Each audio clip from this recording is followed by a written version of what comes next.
অসম বিধানসভা নিৰ্বাচনৰ প্ৰাৰ্থী হিচাপে আজি ইয়াত খৌৰাগুৰি LP স্কুলত মোৰ ভোটটো মই দিছোঁ মোৰ পৰিয়ালৰ লগত একেলগে মই শুভেচ্ছা জনাইছোঁ আমাৰ সকলো প্ৰাৰ্থীলৈ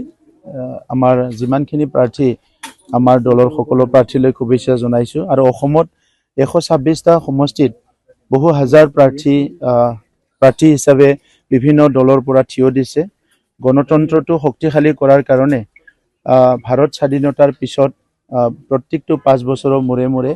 লোকসভা বিধানসভা আৰু বিভিন্ন লোকেল বডিজ মিউনিচিপালিটিজ ভোটবিলাক হৈ আছে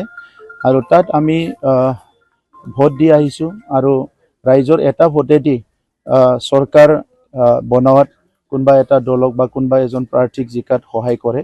আৰু তাৰ পিছত 5 বছৰৰ কাৰণে সেই প্ৰাৰ্থীটোৱে ৰাইজৰ কাৰণে কাম কৰিব লাগে